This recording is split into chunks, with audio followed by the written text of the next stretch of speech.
Okay, mayong adlaw ka natong tanan. Yata sa atong vlog karong adlaw. Lunes, medyo busy ta karong adlaw pero di na to mapugnan nga mag-upload sa atong reaction komentaryo nining padayon nga panggigipit, padayon nga paglapastangan ug padayon nga pagpambaboy sa atong mga congressman ug congresswoman diha. Although dili tanan pero nakita nato ang mga panghitabo sa niaging duha ka adlaw kung giunsa nila pagbaboy ang sistema diha sa Kongreso. Nakita nato kung giunsa nila paghimo ang mga butang nga dili angayan ngadto sa katawo basta tripan ka lang nila. Gani karon padayon ang pag-imbestiga, padayon ang hearing diha sa committee sa bad governance diha sa Kongreso. Wa nato na mauyunan in the sense nga ang ilang gitagaan og taas nga oras nga mag-istorya ang ilarang mga kapanalig. Si Congressman Marcoleta, isa sa atong mga gihangaan nga congressman nga magsulti gyud unta sa kamatuoran legally tungod kay siya usa ka abogado, trial lawyer kumbaga. So makita na to ang kamatuoran diha nga pait kayo ang palandungon nga gipugna nila sa pag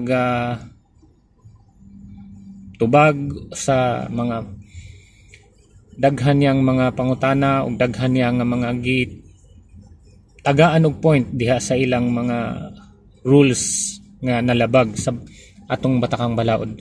Subo palandungon tungod kay unta mao to ang panahon, mao to ang tingog sa katawhan nga nakasaksi sa mga komosyon nga napanghitabo ni atong naging naging mga adlaw.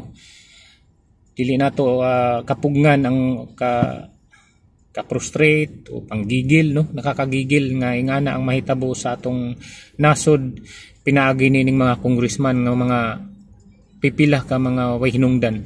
Amot kung pipila pa ba o majority na diha karon.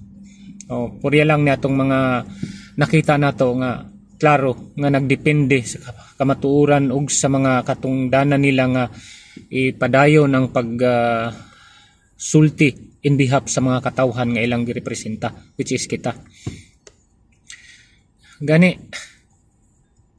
I don't know kung unsaon ako pag-explain pero stress ta karong mga panahon na personally tungod kay gusto nato ipadayag ang atong wala na uyunan gyud niya nang ilang gihimo dili lang kay Attorney Zulaika Lopez kung dili bisan sa atong Vice Presidente nga pinaka ikaduha sa pinakataas nga posisyon diya sa atong nasod. Pero inganaon lang nila nga halos maipit-ipit na dito sa ban sa pag-assist sa iyang staff. So natural man na kay siya man ang amo kumbaga. Kung ikaw ang commander ug maayo ka nga commander, natural gid na nga imong magpakabana ka sa imong sundalo ug imong tabangan sa iyang kahimtang kung diin ang imong sundalo labaw nga nanginahanglan sa imong presensya. Pero halos maipit siya tungod kay niya ay mga pulis nga pipila siguro nagpanik, naratol na, wala na kaayo butang sa lugar ang ilang mga lihok, halos maipit o matamaan sa portahan sa ambulance nga unta ang ilang gitabang atong mga higayon na di man notorious criminal usa man ka abogado nga ilalang gipakontempt. So gitabang kay I don't know nakuyapan siguro or na stress ng sobra, dapat dalhon sa ospital na kaagad pero tungod sa mga daghan nga pagpugong sa mga kapulisan kuno o sa mga sergeant at arms diya sa Kongreso nahimong komosyon ang nahitabo. So maunang antabayan na nato kung padayon natong pagasubaybayan ng mga panghitabo diya sa Congress kay kini dili lamang ni para sa ilaha, kini nagsalamin sa katilingban diya sa atong mga manggagawa sa batas kuno na sila. Mga legislator guna sila, mihimo mo panday sa balaod. Pero karon pa wala pa halos makahimo silang balaod bahin sa anang ilang mga giimbestigahan. Sila na mismo ang nilabag sa karapatang pangtao. I-detain nimo sa pila ka mga adlaw without due process. Due process gani dapat naka explain usa. Abogado gud to. Kamauto mo explain siyang kaugalingon. Kung na due process unta nga ilang gihimo, ila tang gipa-explain kung ikaw ba supak nga i-detain ka namo nining let's say 5 days, supak ka, okay. Kung supak ka, you have to explain to this committee.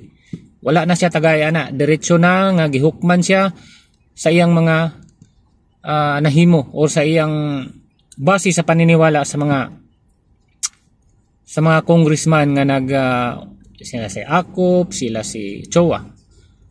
Kanang mga congressman diya puro lang ilang gipanghimo pagpihig dili lamang sa ordinaryo nga katawhan, kung dili bisan pa gani ang naa sa mga posisyon nga gibutuhan sa katawhan sama na ng Vice Presidente, pero gikaya-kaya lang nila nga mapihig diya sa pag-explain sa ilang mga posisyon sa ilang kahimtang karon.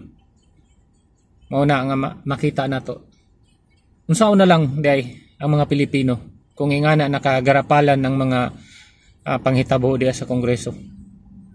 Una nga atong usa sa mga gikadismayaan ni mga higayon karon. So again, tabayanan nato unsay mga panghitabo diya, adayon ta nga magsubaybay, maghimo tang vigilant tungod kay kini kabahin sa atong Pilipinas nga yutang natawhan. Pilipinas kong mahal.